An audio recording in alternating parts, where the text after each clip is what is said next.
बिस्मिल्लाह होता है MBBS final student. आज मेरी तबीयत थोड़ी खराब है। I will try my best कि तुम लोगों को ऐसा फील ना हो कि एनर्जी थोड़ी सी लो है। And secondly I would like to thank you all कि मेरे 1 लाख सब्सक्राइबर हिट होने वाले, only something 400 subscriber are left.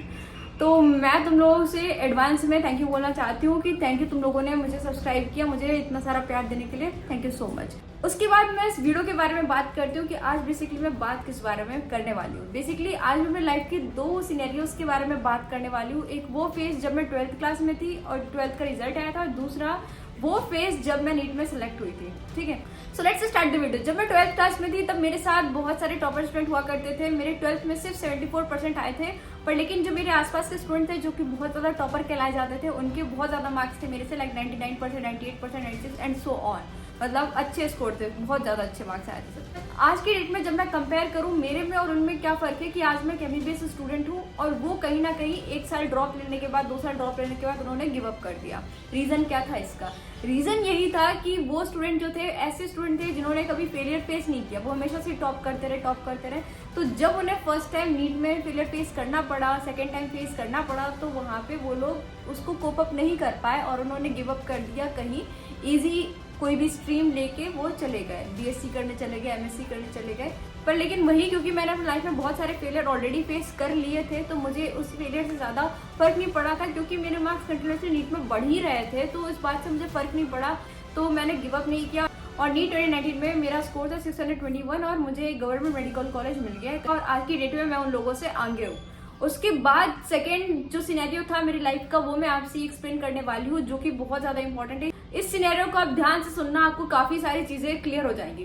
तो ये बात है नीट का वो ड्रॉप जिसमें मेरा सिलेक्शन हुआ था। उस टाइम पे भी मेरे साथ कई सारे टॉपर स्टूडेंट्स हुआ करते थे जो कि मॉक टेस्ट में मेरे से बहुत ज़्यादा स्कोर कर रहे थे, पर लेकिन नीट के फाइनल एग्जाम में मेरे मार्क्स उनसे ज़्यादा आए थे, जिसकी वजह से वो लोग मुझे लास्ट टाइम गेम चेंजर बोलते हैं।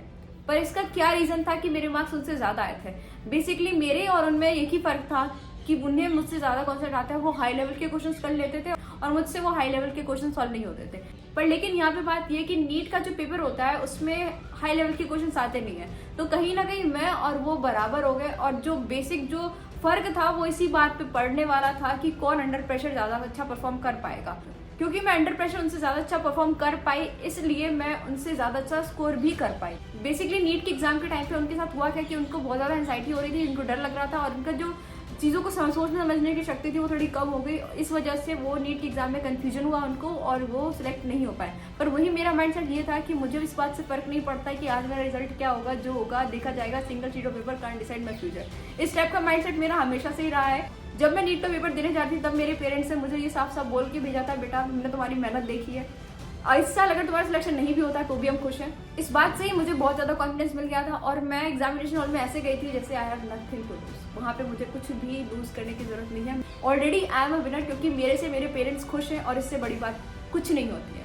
फिर जब मैं पेपर देने गई तो मुझे जो क्वेश्चन आ रहे थे वो मैंने किया, जो नहीं आए नहीं किया, मतलब फुल कॉन्फिडेंस के साथ पेपर सॉल्व किया। मैंने कोई भी नेगेटिव मार्किंग से मिस्टेक्स नहीं किए, इसी वजह से नहीं किए क्योंकि मेरा माइंड सेट डिफरेंट था। उसके बाद जब हम कोचिंग आया, जब हमने मार्क्स कैलकुलेट किया तो हमें पता चला कि मेरे मार्क्स उनसे ज़्यादा है, तो वो भी शॉक्ड हो गए थे। पर लेकिन मुझे इसका रीज़न समझ में आ गया था, बस यही एक रीज़न होता है। तो इस बात का ध्यान रखना, अपना माइंडसेट हमेशा अच्छा रखना, पॉजिटिव सोचना, कभी भी अपने आप को नेगेटिव वे में मत लेना कि तुम्हें ये चीज़ें नहीं आती है, ये चीज़ें नहीं आती। तुम उस चीज़ पे फोकस करो कि तुम्हें क्या चीज़ें आती हैं।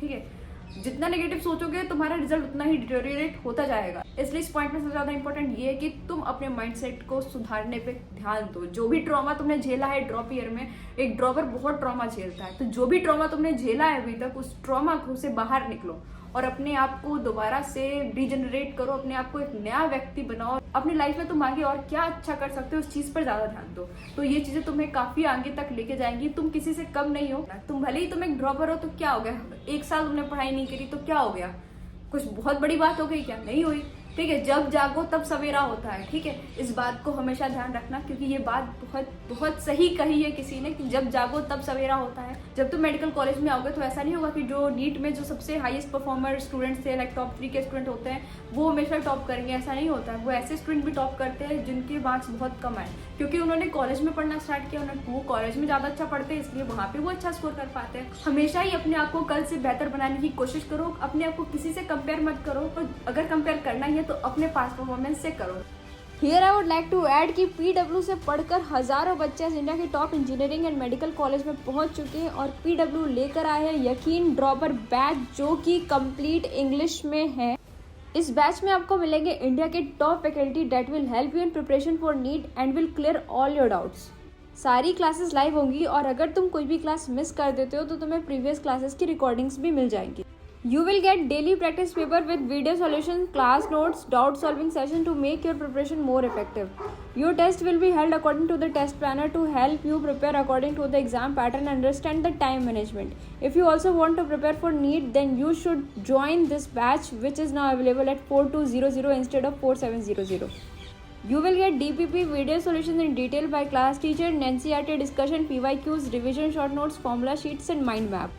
Special offerings are Yaqeen 2023 1.0, 2.0, 3.0 batches and Yaqeen 2024 1.0 batches. Total 5 batches मिलेंगे। Student parent dashboard plus test analysis plus PW mentorship by thousands of doctors. You can use my coupon code SG150 for instant 150 rupees discount. All the links are in description. Go and check them. So I hope कि मैं तुम्हें इस videos के through जो कुछ भी बताना चाहती हूँ तुम वो चीज़ समझ रहे हो। So thank you so much watching this video and thank you so much for 1 lakh subscriber and do not forget to subscribe this channel. Thank you for watching.